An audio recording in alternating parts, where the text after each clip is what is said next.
Podcast kita kali ini kita kedatangan tamu Bro Ferry. Nah, silakan Bro, langsung perkenalan diri aja. Halo, saya Ferry. Sehari-hari saya ngurus finance belakang meja. Saya dipercayakan untuk mengurus finance dan pajak di perusahaan SI. Nah, kebetulan saya kedatangan Bro Wilson ingin sharing-sharing cerita bagi pengalaman. Gimana Bro? Ya, sharing ya, sifatnya sharing kita bagi pengalaman Bro. Bro kan di finance ya, dan Bro juga ikut asuransi. Kenapa sih Bro? Bro itu mau memproteksikan Bro dan keluarga, ya istri anak untuk masuk asuransi itu kenapa? Oke, asuransi itu kita bayar uang kecil untuk dapat sesuatu yang besar. Nggak ada yang tahu ya, nggak ada yang tahu apa yang akan terjadi. Nggak usah besok, nggak usah bahkan setengah jam ke depan kita nggak tahu gitu. 2020 Tuhan izinkan saya kena COVID. Tapi puji Tuhan saya kebetulan udah ada asuransi. Saya kena COVID sekeluarga, saya, istri, dan anak. Kita dirawat bersama-sama di rumah sakit. Dan puji Tuhan, kebetulan kami tiga-tiganya sudah ada asuransi. Biaya saya di rumah sakit itu hampir sebulan. Waktu itu saya kena Delta. Saya jadi hampir sebulan. Biaya keluar untuk saya aja itu hampir 180 juta. Tapi dengan asuransi saya cuma habis duit 500.000. Karena ada yang belum di cover ya. Ya, karena di saat waktu itu 500.000 itu juga karena saya request makanan gitu. Jadi itu kan nggak di cover ya. Jadi 180 saya hanya bayar 500.000. Istri dan anak saya malah kagak bayar sama sekali. Dan kalian full cover berarti ya? Full cover, betul. Karena tidak ada request ya? Tidak ada request. Di saat kita masuk pun nggak dipersulit, kita harus ngantri, harus ada step-step yang harus dilalui. Di saat kita menunjukkan kartu asuransi, ya udah rumah sakit ngerti gitu, nggak perlu harus deposit atau apa segala. Nah, setelah saya sembuh, disitulah saya kenal Bro Wilson, betul kita tetangga.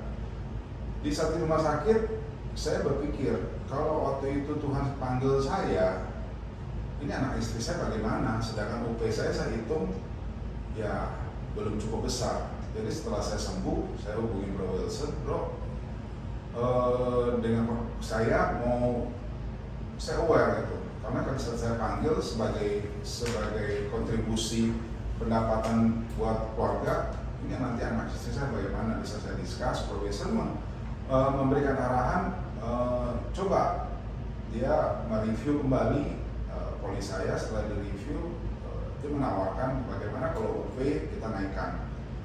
Kita diskusi, nah akhirnya saya naikkan UP khusus untuk jiwa, saya naikkan dengan asumsi kalau suatu hari Tuhan panggil, saya sudah siap meninggalkan sesuatu buat anak dan istri saya, seperti itu.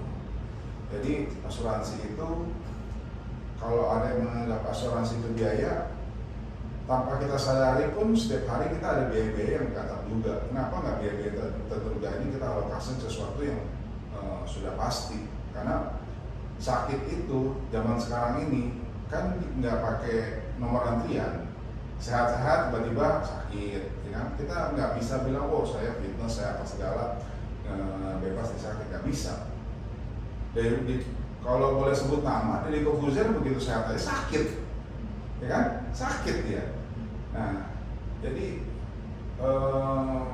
saya berpikir, nah kebetulan saya main di finance, saya bermain dengan angka, saya berhitung dengan premi saya sekian, 180 juta yang asuransi bayarkan cukup worth it.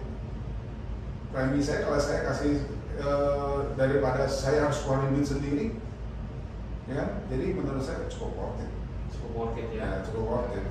Itu ya saya sebagai orang yang bergerak di finance, hitungan saya kan, wah ini kalau begini ya cukup oke lah, cukup saya merasa menang lah, karena ada asuransi saya merasa menang, ada cuan. Emang manusia ya, pasti harus ada cuan. Iya. Oke. Dan di satu rumah sakit saya nggak perlu khawatir, saya nggak khawatir, wah nanti biaya berapa ya, nggak khawatir. Dokter mau suntik waktu itu ada satu obat Tempra atau apa tuh, sekali suntik itu mau satu suntik itu mau 500.000 dan saya harus 4 kali suntik Sehari. Kalau pokoknya dalam proses penyembuhan itu harus 4 kali suntik. Bayangkan kalau kita pakai uang sendiri, kita mikirin saldo kita cukup nggak? Ya kan? Ya. Pada saat itu saya nggak pusing, saya ada asuransi. Oke dok, begini oke dok. Nggak memikirkan, kita nggak nawar, dok ada obat yang lebih murah, nggak ada. Masa kita berdiri kita nawar, kan nggak mungkin, ya kan? Ya intinya kita mau sembuh gitu kan? Betul. Kita mau sembuh. Jadi saya nggak pusing dengan biaya angka-angka yang keluar saat itu, karena saya tahu asuransi saya cover. Gitu. Jadi minimal pada saat kita sakit, kita fokusnya ke kesehatan kita. Betul. Ya, bukan fokusnya malah Biaya. ke biaya. Iya, nggak biaya. Aduh, ini berapa ya? Aduh, dokter datang lagi. Ya kan? Enggak begitu. Tapi Iya. kita fokus, wah gue kapan nih gue harus sembuh. Iya. Dikasih makanan, makan. Iya. Obat ya udah ayo. Mau suntik ya, mau secara minum gitu ya. Ayo aja gitu ya. Nggak ada masalah. Nggak ada masalah ya. Terasa feel safe lah, Safe, nggak mikirin ya. biaya lagi gitu. Betul. Ya itu gunanya selama ini saya cicil bayar premi itu ternyata ada gunanya. Ada gitu. gunanya ya. Karena sakit itu kan nggak tahu, nggak ada yang tahu gitu kan. Betul. Belum lagi kalau seperti saya bilang, kalau misalnya tiba-tiba Tuhan panggil, nah saya lagi mikirin nih, ini gimana anak saya, istri saya gimana. Makanya setelah sembuh saya hubungi bro, saya nambah. Karena anak kan ada biaya untuk sekolah, ya bro ya, belum biaya kuliah, ya kan. Kalau cicilan meninggal umumnya sekarang sih langsung lunas. Ya. Mau cicilan kendaraan ataupun cicilan KPR ya umumnya, ya kan. Tapi biaya hidup nggak bisa dicicil. Nggak bisa dicicil, masalahnya anak sekolah, gue mau cicil dulu sampai SMA nggak bisa. Nggak bisa. Gimana mau cicil, biaya sekolah sekarang aja udah jutaan ya. Oke, naik. Udah range-nya kira-kira dari 1,5 udah sampai 3,5-an ya kalau nggak salah ya. Ya. Tergantung dari sekolahnya. Ya kan gimana mau nyicil lagi kan begitu ya. Oke. Nah, bro, tadi sih sebenarnya sudah terjawab, tapi boleh nggak sekali lagi karena ada yang komen juga ya ke DM saya. Bro, kalau asuransi itu kan menambah pengeluaran kita. Nah, ada yang berargumen seperti itu. Nah, tanggapan bro, gimana bro? Benarkah asuransi itu menambah pengeluaran atau kita sebenarnya bukan menambah pengeluaran tapi kita lagi nyicil yang tadi itu. Kita mengalokasikan, kita menyisikan uang itu sebagai premi untuk ya kalau tadi sesuatu yang tidak diinginkan, misalnya ambil contoh tadi COVID kan kita nggak tahu ya, nggak mau. Saya yakin dan percaya nggak ada orang yang berdoa Tuhan kasih saya sakit, nggak mungkin. Tuhan kasih saya kesehatan kan begitu. Tapi kalau itu terjadi, uang kita udah siap belum kan gitu. Silakan bro. Kalau menjadi biaya, ya, kalau menjadi biaya, pertanyaan saya akan nanya begini, itu akan menjadi biaya untuk orang yang yakin selama dia hidup, kita bicara setahun lah, ya, selama 365 hari dia nggak pernah sakit, dia yakin dia nggak pernah kecelakaan. Kita diajarin nyebrang dari kecil ya, dari kecil tadi kita ajarin orang tua kita lihat kanan dan kiri, tetap tabrak, tetap kecelakaan pasti ada. Kita udah jaga diri nih. Yang namanya orang lain kan ada aja, bukan faktornya bukan dari kita. Nah kalau ada orang yang udah dijamin dia akan sehat dan akan baik-baik saja selama 360 hari, mungkin asuransi itu menjadi biaya, mungkin. Tapi kan kita nggak tahu. Kita mungkin bisa makan, kita bersih apa segala. Nah ini udara di sini. Sekarang pandemi terjadi itu virus itu bukan dari makanan, dari udara. Bagaimana kita mencegahnya? Kita sudah pakai masker, pakai cuci tangan apa segala, tapi namanya sejen, namanya sesuatu itu nggak bisa kita cegah, ya, nggak bisa kita cegah begitu. Jadi menurut saya, ya saya paham dengan kondisi pandemi ini mungkin ada orang-orang yang berpikir kita makanannya susah, bagaimana kita menambah biaya lagi. Betul, cuman kepikir gak kalau asuransi nggak ada, apa yang kita simpan itu hilang. Apa yang kita simpan itu hilang. Apa yang kita kerjakan, kita nabung nih sebulan, tabung sedikit hilang. Dan di rumah sakit itu nggak murah. Saya sharing lagi, saat saya di rumah sakit, kebetulan karena kita sakitnya satu keluarga, saya request, boleh gak satu kamar bertiga? Boleh, dokter izinkan. Ya, dokter izinkan. Nah, teman-teman tahu itu dokter datang, ya, APD lah, suster datang, dia pakai APD lengkap, sekali datang 250.000 sekali datang, Khusus untuk APD ya. nah, sekali datang, itu ngecasnya nggak ke saya doang, ketiga-tiganya, paling datang cuma satu suster. Bayangkan kalau kita di rumah sakit, kita takut biaya, kita takut panggil suster, yang ada bukan makin sembuh, ya kan? Bukan makin sembuh, mikirin biaya makin ngedrop. Betul. Ya kan? Makin ngedrop. Ada orang berpikiran, mungkin, gue biaya udah habis nih, gue nyusahin keluarga nih. Keluarga gue di rumah tuh udah lepas harta buat gue sembuh nih. Terkadang itu bisa nggak menjadi motivasi untuk sembuh. Tapi di saat kita yakin, gue udah invest, ya dokter mau oke, mau pakai dokter biaya prima aja, oke. Jadi seperti Profesor bilang, fokus kita ke kesehatan. Jadi kembali lagi, asuransi penting nggak? Penting. Karena kita nggak tahu depannya gimana, kita nggak tahu. Jadi dengan kata lain, premi asuransi itu bukannya menambah biaya, tapi kita mengalihkan uang kita save dengan vendor lain gitu ya, dengan perusahaan asuransi. Pada saat kita terjadi resiko, vendor asuransi lain yang akan membayarin seluruh biaya di rumah sakit. Entah, ambil contoh preminya Proferi, saya yakin belum mencapai 180 juta. Ya kan, tapi tetap di cover 180 juta ya. Padahal secara pembayaran premi itu belum kan? Belum. Ya tetap di cover. Ya kan? Karena apa? Ya karena sudah ada MOU-nya kan? Waktu tanda tangan SPAJ apa segala begitu ya. Sampai ada di polis juga klausul-klausulnya lengkap. Begitu ya. Nah, satu lagi bro. Ya, karena Bro Ferry ini saya tahu dulu sempat trading gitu ya. Ada yang bilang daripada asuransi, mending kita trading. Itu investasinya lebih pas katanya, lebih cuan. Bagaimana tanggapan bro? Kalau investasi lewat trading itu lebih cuan, Warren Buffett nggak mungkin bermasalah, ya kan? Dia raja trading loh. Betul. Raja trading loh. Trading itu, nah kita harus mengerti dulu trading. Namanya trading itu sometimes up, sometimes down. Nah di saat down itu apa yang menjadi jaminan kita? Kita akan tetap survive.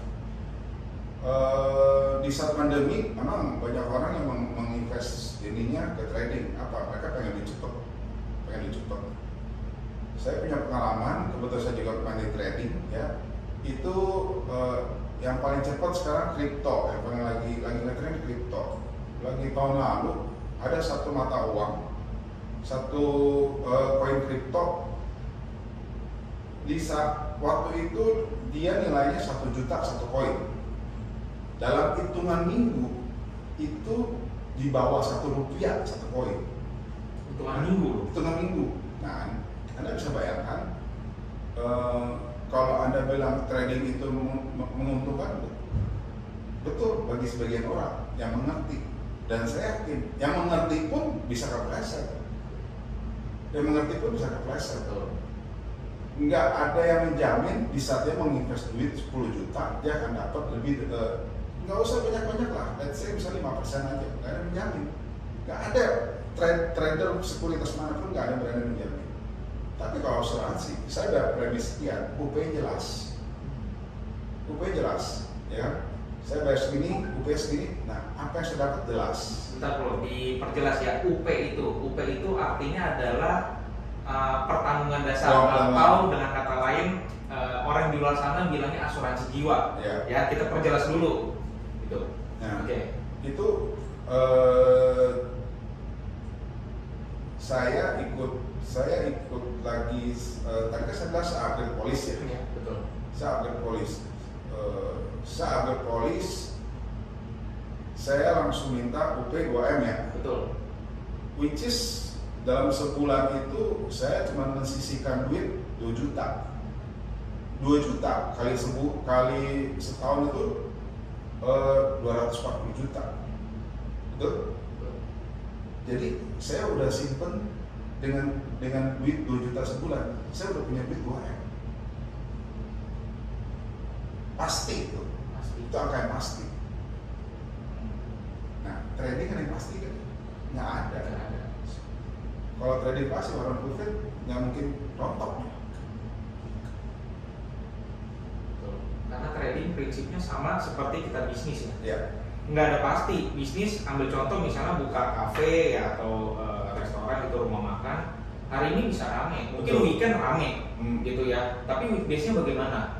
Kalau ada yang buka baru lagi? Kalau ada yang buka baru lagi, itu jadi istilahnya jadi apa ya? Pesaing gitu ya jadinya ya.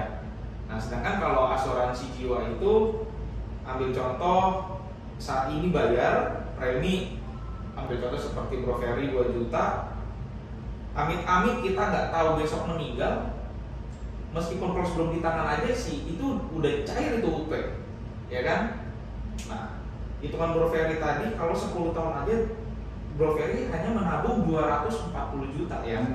Sedangkan kalau amit-amit terjadi resiko untuk meninggal, ini yang cair tuh bukan 240 juta, 2M yang cair.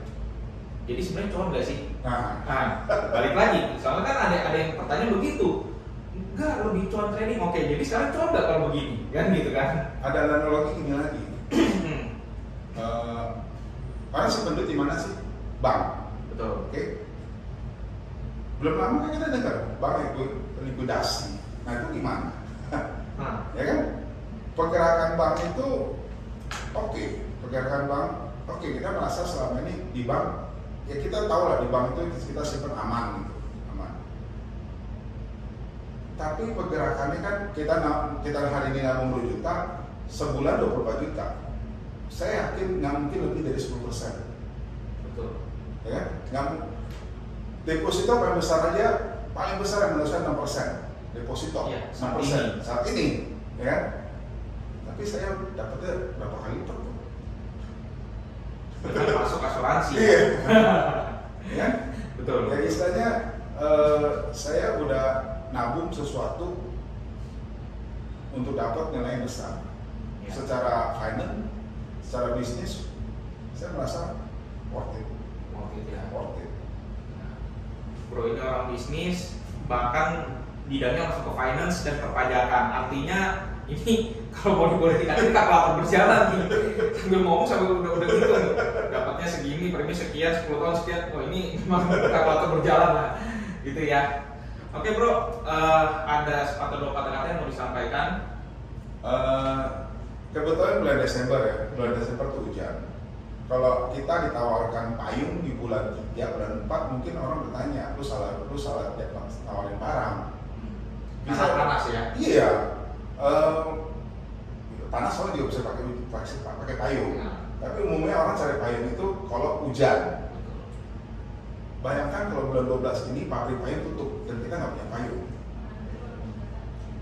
Kehujanan dong. Nah, ya kan?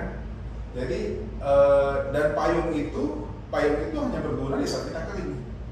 Nggak mungkin kita udah kebasahan kita cari payung. Udah bener langsung mandi. Ya udah sekalian aja mandi hujan kan? Ya mandi hujan kan? Betul kan? Kita nggak mungkin udah basah takut. Nah, kita dari kantor pulang hujan di depan, kita cari payung. Kalau kita punya payung, kalau kita nggak punya, bisa jadi bulan 12 ini mahal harganya. Karena kan sesuatu karena demand-nya besar, harganya jadi tinggi. Betul. Ya. Nah, Jadi kalau saran saya, kalau buat teman-teman yang memang aktivitasnya tinggi, saya yakin kondisi badannya sehat. Ya coba cicil lah, nggak usah besar dulu, kita coba cicil dulu. Karena saya yakin di saat kita udah menikmati hasilnya, seperti itu saya tadi, saya berani invest lebih gitu kan. Padahal saya udah punya asuransi sebelumnya, Betul. ya kan, Betul. rumah sakit kan. Anda akan di saat kita udah menikmati hasilnya, kita akan pengen lebih lagi. Kita akan lebih lagi. Jadi asuransi kalau ditanya perlu nggak? Sangat perlu. Sangat perlu. Sangat perlu. Dengan kondisi pandemi ini kita nggak ada yang tahu. Tiba-tiba tetangga meninggal, Ya. sahabat lama kita meninggal, ya kan? Melihat anak masih kecil bingung kita gimana. Dan pandemi datangnya itu dadakan ya. Dadakan. Nggak ada kan yang bilang dari tahun 2019 awal, misalnya Februari itu udah bilang tuh, udah diumumin nanti tahun 2020 kita mau pandemi, nggak ada ya. Ataupun udah rilis. Udah rilis. Ferry tahun ini akan begini. Mungkin orang akan ambil kalau dari rilis begitu. Rilis itu mungkin orang Mantap dan dekat-dekat aja deh. dekat-dekat aja. Mungkin tapi kan nggak ada yang tahu. Nggak ada yang tahu ya. Nggak ada yang tahu. Jadi asuransi itu seperti payung. Kita harus sedia payung sebelum hujan. Siapa yang sebelum hujan? Betul ya bro ya. Ya. Sebelum sakit ya kita harus beli asuransi. Belinya dengan apa? Belinya tentu dengan kesehatan. Ya. Bayarnya baru pakai uang. Ya. Betul ya bro ya. Setuju ya. Betul. Analogi itu ya. Kalau kita sakit, kita baru mau masuk asuransi, Nggak bisa. nggak bisa, pasti bakal ditolak. Ya. Asuransi itu kan memprotek yang mungkin pengetahuan saya di asuransi itu minim, tapi pengertian saya gini. Kalau kita pengen asuransi mobil itu udah ketabrak, kita asuransi bisa nggak? Nggak bisa. Nggak bisa. Mobil itu harus dalam keadaan mulus baru kita asuransi. Betul. Dan saya yakin mobil yang diasuransi sama mobil nggak diasuransi baunya beda.